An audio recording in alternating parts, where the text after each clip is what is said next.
Okay, now we are starting the session.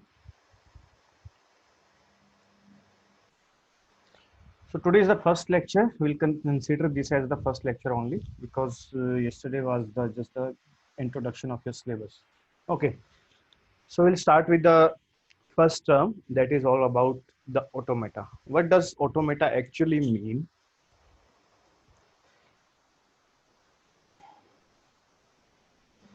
So what automata is? It is the plural of automaton, and it means something that works automatically. So I have already told you yesterday that all the machines that are automatic, like in any machines, if we are just giving the input,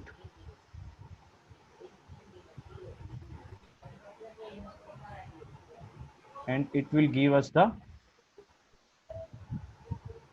sorry, my handwriting, I am not able to clearly write it. This is input and this is output. So whenever in any machine, just a second, somebody's mic is on. Nitesh and Manik, your mic is on.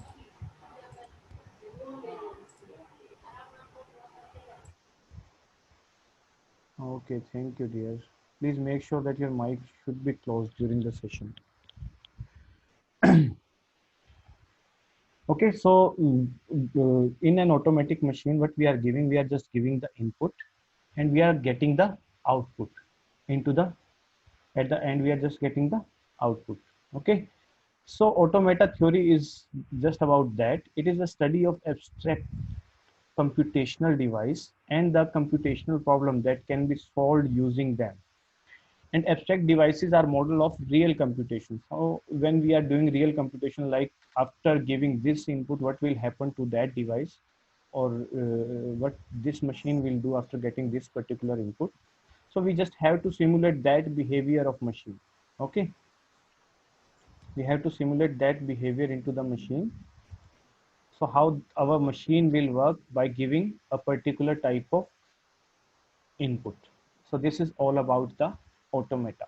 You can just clearly say one thing: automata is about learning the working of machines that are automatic in nature by giving a particular input, how we are getting the output. Okay, so this is about the automata.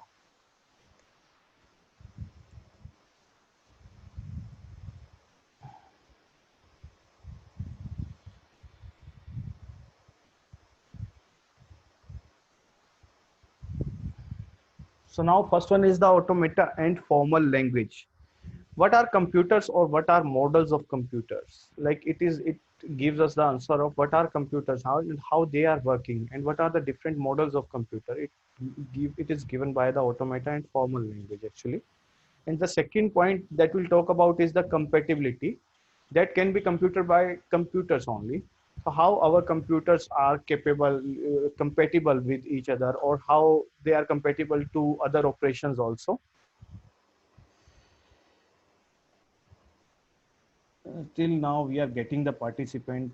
Okay, again today I'm admitting all, but from tomorrow I will just lock the meeting room.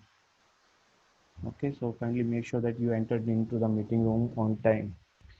And third one is the complexity that can be efficiently computed. Okay, so we'll talk about the machines. So the processing of machines that will efficiently compute our instructions, and whatever instruction that we are giving to the machine, how the machine will behave on that instruction. In automata will simulates the parts of computers that I have told you earlier also, that how our machine will work, that behavior we will simulate in this subject. Like after getting a particular input, what are the different stages that our machine will go on, and how it will give us the output. Okay, so in this way our uh, machine will work. We'll learn about that. And one more thing, it helps in design and construction of different softwares. Like when we are designing any software also, then in designing the software and in constructing a particular software, again we have to simulate. We cannot even afford the cost of many softwares that are very that are having very high cost. So what we can do, we can just use the simulator to just simulate their behavior, how these software will work after we have just built upon the software, we worked upon the software. So it helps in this thing also. Again, automata plays a major role in theory of computation, compiler design, and artificial intelligence. These are the like very important terms in terms of computer science. We will start with the theory of computation. In this, we will learn about how our machines are working, how they are behaving for a particular input, and how they are giving the output. So this is the first thing. Second thing is about the compiler design. So when we are doing programming on any of the programming language, so we have to compile that program first. After compiling the program, we'll get the output. So how our compiler is working upon. So that is the basic idea of compiler design. And we can only learn compiler design after we are having the knowledge of theory of computation. Without their knowledge, we cannot even learn about the compiler design, because both the subjects and both the terms are very much interconnected with each other. And third one is the artificial intelligence. Artificial intelligence is again a big term in AI. We'll talk about the neural networks. We'll talk about the machine learning, and then deep learning. Deep learning is again a part of is again a subset of the machine learning. Then in deep learning, we'll talk about different networks, convolution neural network, then artificial neural network, recurrent neural network. So all these things. So, okay. So in this subject, we'll talk about the different stages or different states through which your input and output will proceed. Okay. Now we'll move forward to the next slide. This is very simple example of computer. Like in this, you can see we are having just a second. Let me. Okay.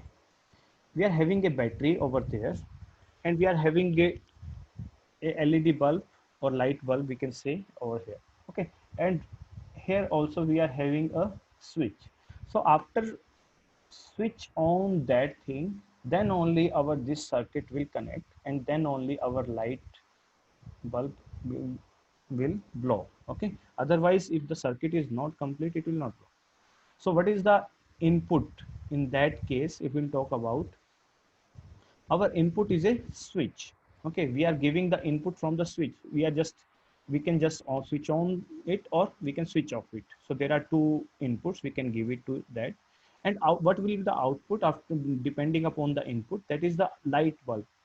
Either it will glow or it will not. Okay, and the third one is the actions. What is the action that we will perform in this diagram? We'll say that is, this is the action that we'll do. We can just flip the switch, like either on or off.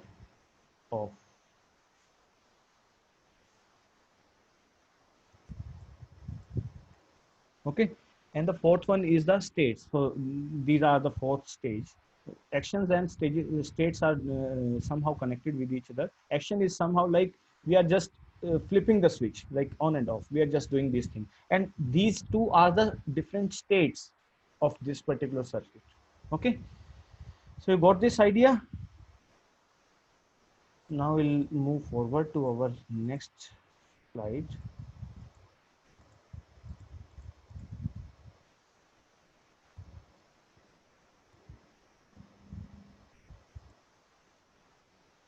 Oh, so this is again the same slide. Okay, but here we are having this diagram. Okay,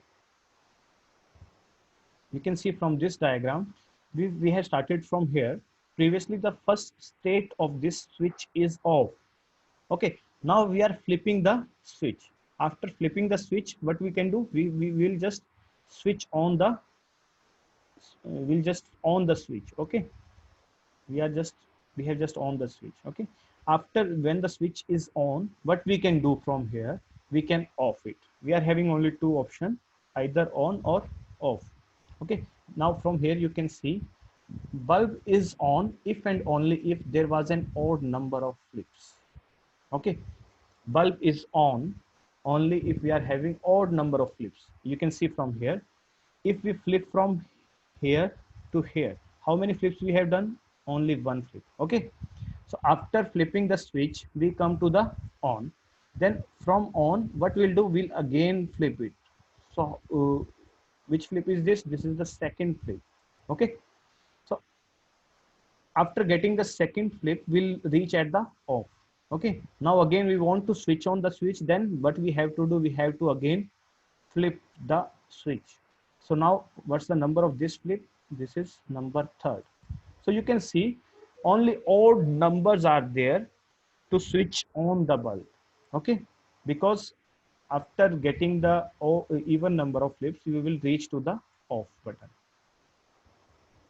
Okay.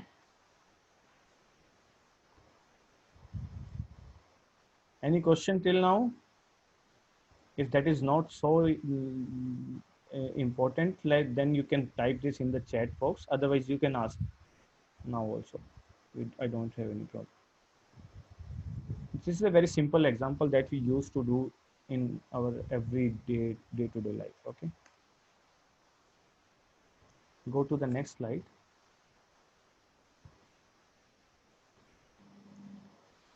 Now we are having two flips over there, like one is here and one is here, 1 and 2. So can you please tell me how many flip it will take to just switch on the button?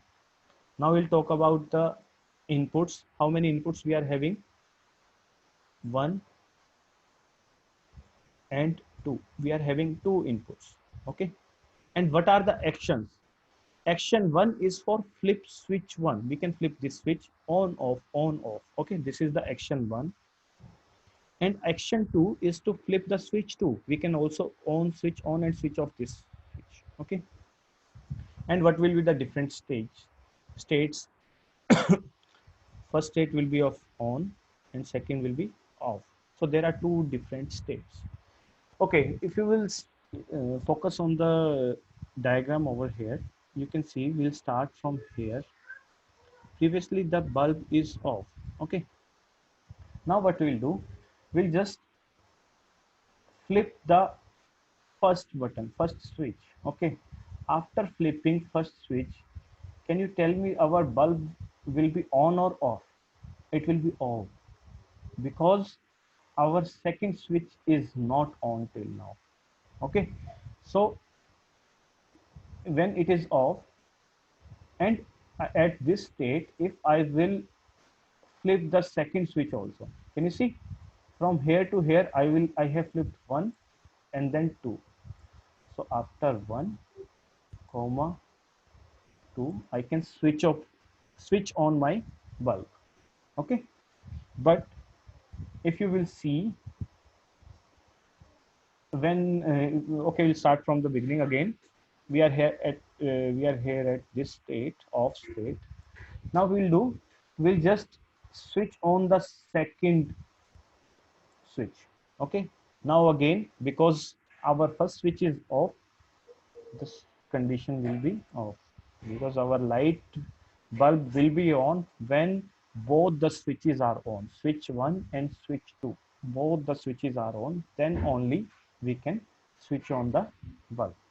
Otherwise it will not be on. So this is the perfect combination that I need to turn on the bulb. Or we can say, we can do 2 comma 1, either 2 comma 1 or 1 comma 2. These are the two combinations that are used to switch on the bulb.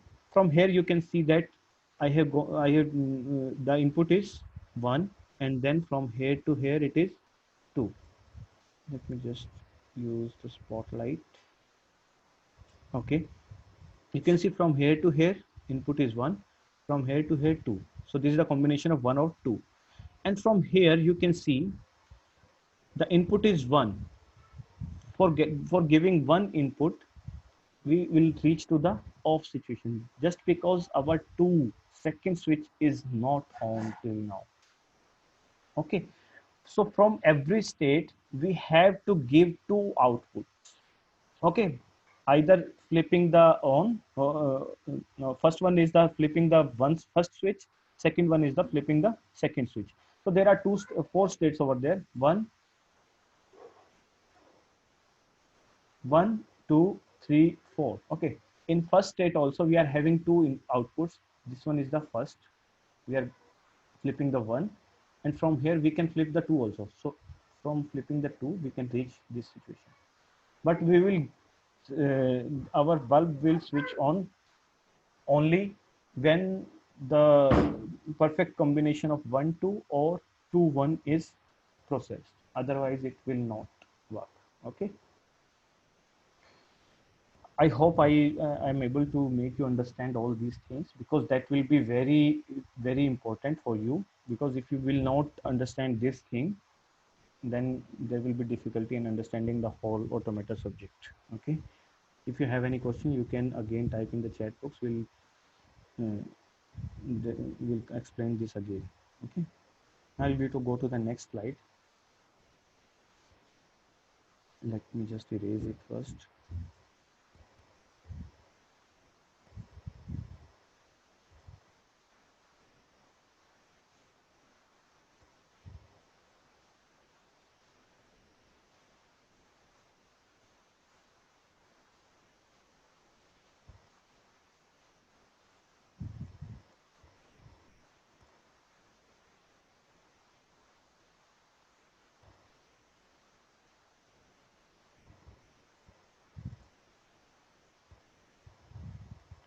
Okay, so next one is the introduction to languages. Now we'll talk about the languages. Okay, so first one is the talking language that we are communicating in. I'm communicating with you all in English language, so that is the talking language. Second thing is the programming language, actually, that C, C++, Java, .NET, Python, these all are the programming language that we use to do the programs.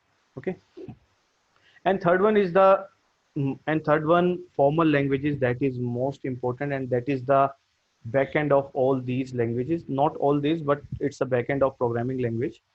What we used to do in this language, like this is a syntactic language, and that depends upon the grammar, actually, because we used to firstly design the grammar. Okay, after designing the grammar, then only we can work upon the grammar on the language, because there are different rules into the grammar. So depending upon that rule we can design or we can do the programming. Okay, so now we'll move forward. Okay, so we'll learn few terms when we are starting with theory of automata. First thing is the alphabet. Now firstly I will define this thing.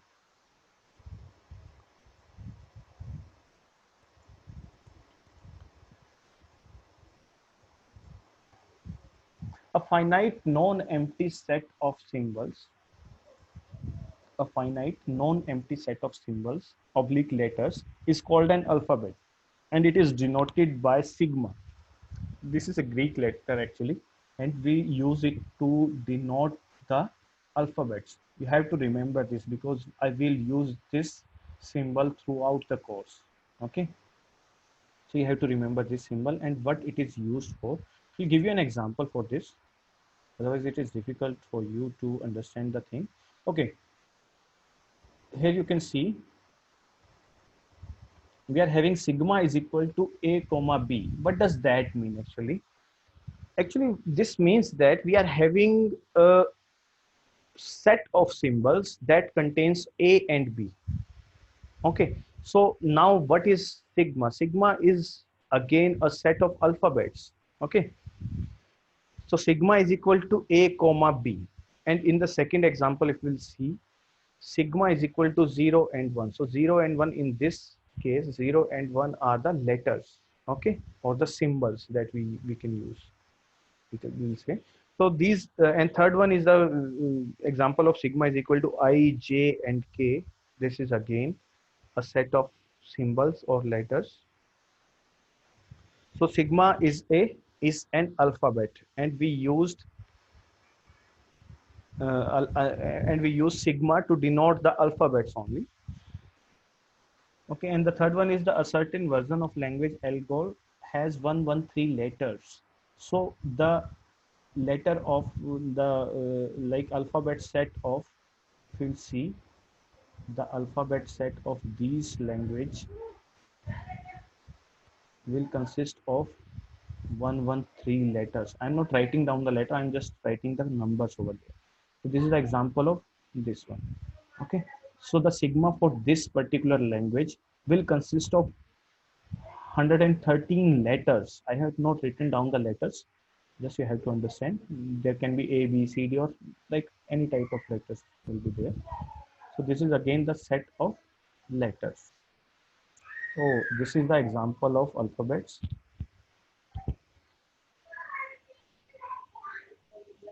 And the next thing is that, just a second, let me just clear all these things.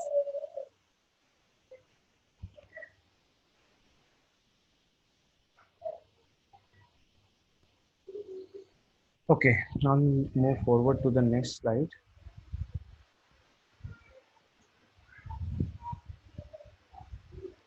I'll talk about the strings. A string is nothing but a concatenation of finite symbols from the alphabet.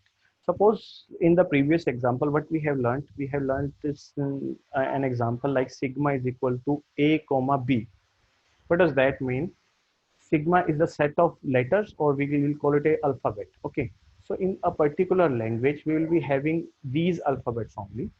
And so if we talk about the strings, so string is the concatenation of finite symbols from the alphabet, and we call it a string. Like if sigma is equal to 0 1, what we can do, we can write down the string as 0 0 0 0 or 0 0 1 1 or 0 1 0 1 or any combination of 0 and 1, just because in this case we are having 0 and 1 as the alphabets, and we can use any number of times these alphabets to form our string. Okay, if you'll see the example, if sigma is equal to a and b, here it is written that if sigma is equal to a and b, then a b, b b, and these are the different forms of strings that we can use. Okay, so I think you might have understand about the string. Now we'll move forward.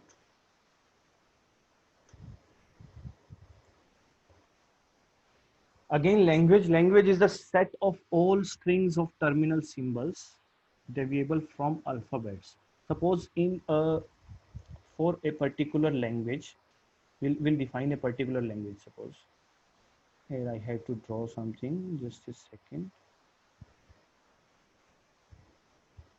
Okay, so we'll call it a sigma is equal to a comma b. Okay, so this is the alphabet that we are having. But what is a language? Okay, so the strings that this alphabet will support is the a b, or any combination of a and b, like this. Okay, but what is the language? Language is the set of all strings of terminal symbols derivable from the alphabets.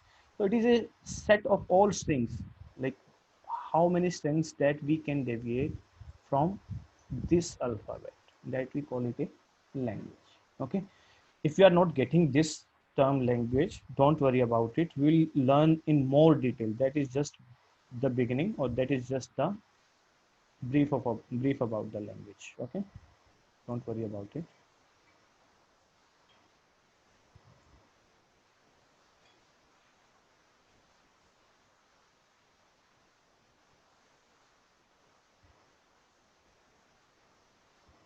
Okay, now we'll move forward to the next slide. We'll talk about the empty or null string. As its names implies, sometimes a string with no symbol. Empty means it is not having any symbol or any letter. Then we call it a empty string. Okay. or null string we also call it. And how it is, how we just we can denote it, we can denote it by the small Greek letter that we call it a lambda.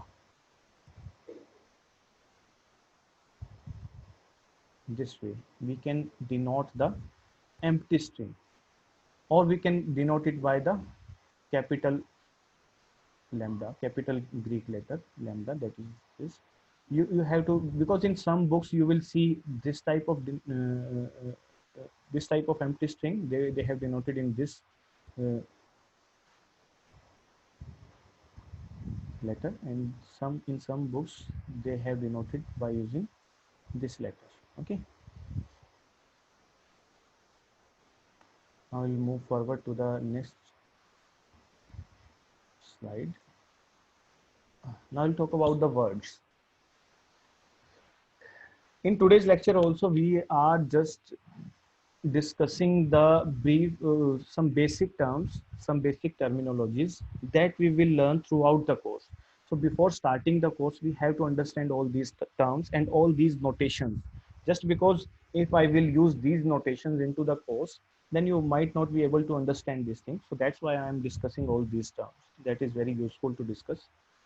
So if we'll talk about words, words are string belonging to some language. Okay, again we'll talk about, suppose we are having the example sigma is equal to a, sorry, then a language L can be defined as L is equal to a is to n. Just focus here also, it is very important. In this way you are defining the language. What does that mean actually? L equal to a is to power n, where n is equal to 1 to 2 up to infinity, I guess. Okay, so a is to power n. What does that mean? We can have a multiple number of times. So this is the way we have defined the language. Okay, on this particular alphabet we can define different types of languages also. Like this is the one type of language that we have defined on this alphabet, and we can define different language like L is equal to a is a to the power 2n. In this way also we can define the language where n is equal to, we can start from only 2, 3 up to infinity. Okay, so this way also we can define the language. So there are different ways of defining the language. So if we go through this language, so what will be the different formations, or what will be the different words into that language? Like a, triple A, and 4 times A. So this will be the list of words of this particular language.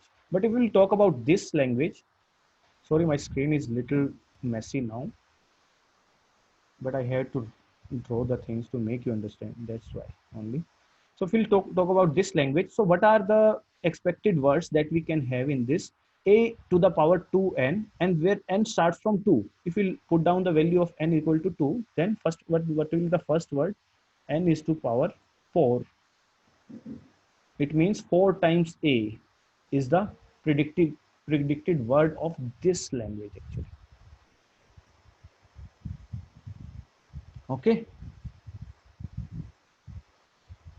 so this is about the words. If we talk about our English language or Hindi language also, we have defined some rules of that language, and based on that rule we are defining the words. Okay, so in English or in Hindi we are having different words. That words are formed by using the alphabets only, because in every English language word we are having the alphabets from A to Z. Okay, if we'll talk about Hindi language, we are having the formation of swar and vyakaran. So every word is composed of the swar or vyanjan, I guess. Yes, in Hindi language, and in English we are having a list of alphabets from A to Z. So in this case also, Richa Bharti is now entering the meeting. Why?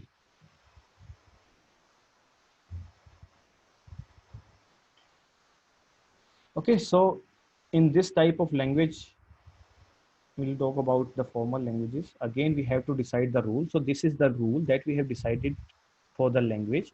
And this is the list of alphabets that we are having in this particular language. So we have to decide now what will be the words that we can form by using this language. Okay, now we'll move forward to the next slide. All this is again very interesting point to note. All words are string, but not all strings are words actually. What happened when we are forming a word?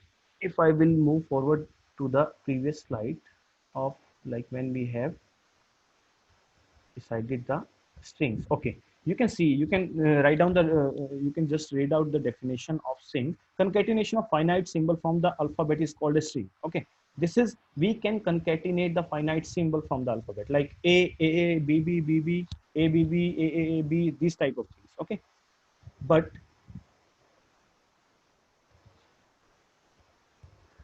oh, but if we'll talk about the words, what words are saying? Words are strings belonging to some language. Okay, now you can get it, because what we have formed, so these a double a triple a, these all are the words for this particular language. So what, that's why we have said that all words are string, but not all strings are words, because words are actually related to a particular language and strings are the general form. So all the words are string also, but not all the strings are words, because that word, every word is related to any language. So that might be the case that some strings are not related to that word. Okay, okay, then that's it for today's lecture. How was the lecture? Can you please anyone give me the feedback about it? Are you getting it